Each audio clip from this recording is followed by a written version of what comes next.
My name is Leilani Thatcher, a tour guide to the Library of Lost Things. This is The Doorstep Project, Episode 30, Teacher's Assistant.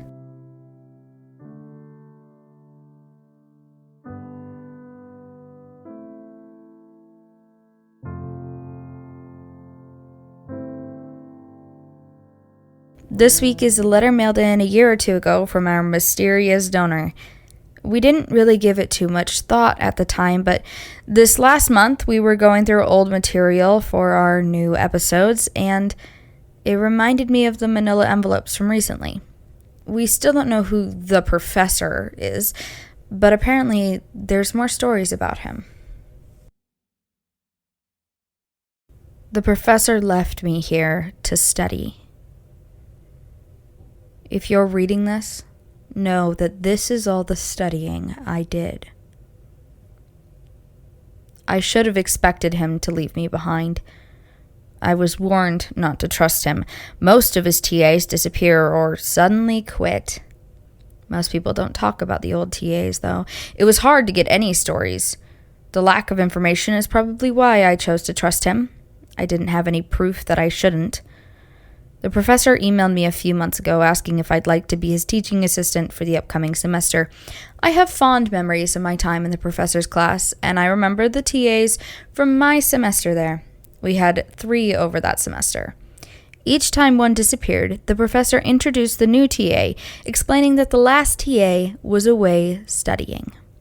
So when I got the email, I was a little worried. I messaged some of my friends who had his class, and they all said kind of the same thing, that they loved the professor's class, but saw a lot of TAs come and go. It seemed ridiculous to be scared of the professor, though. He was my favorite teacher through college, and I owed a lot of my career to that man. So I accepted.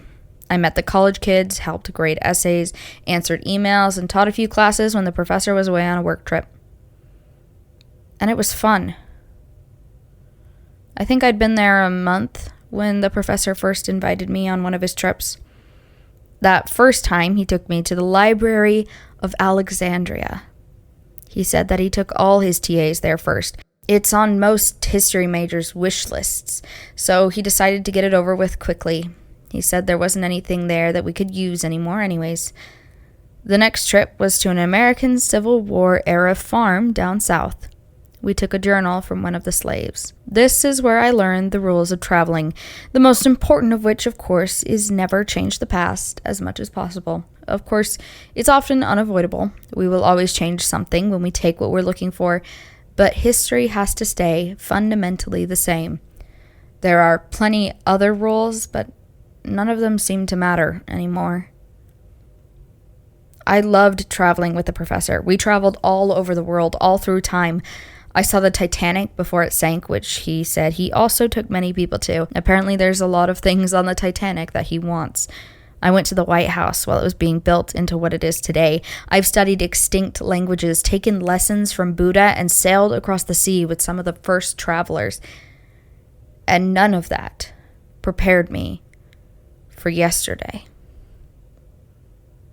The professor took me to 1930s Wyoming. There was a small schoolhouse in the middle of farm country, and he wanted to grab something from it. I think it was a book, but I'm not sure. He told me to wait outside, that he'd be out in a moment. It could have been 30 minutes, it could have been 5 hours.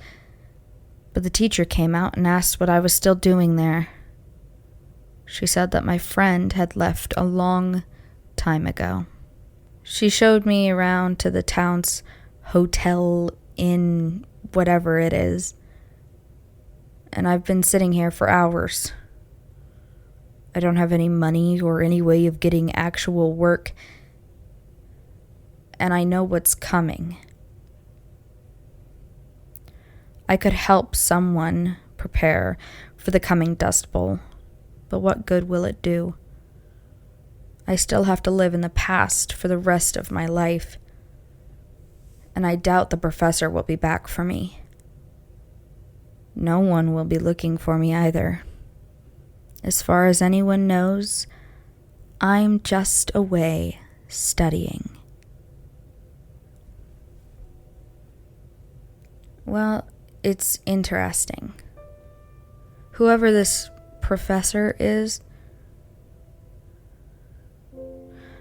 I think he might show up more in our archives than I originally thought.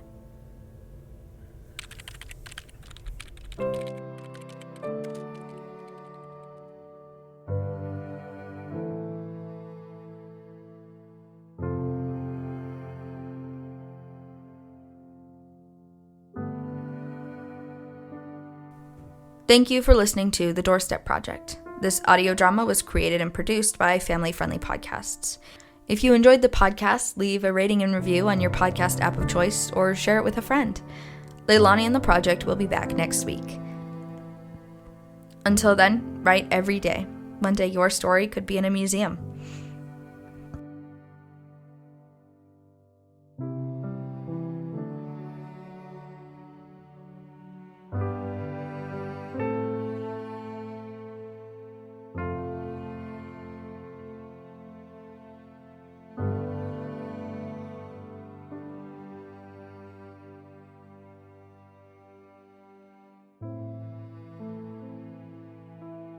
The Doorstep Project is produced by Family Friendly Podcasts. It was written, edited, and performed by AJ Barton.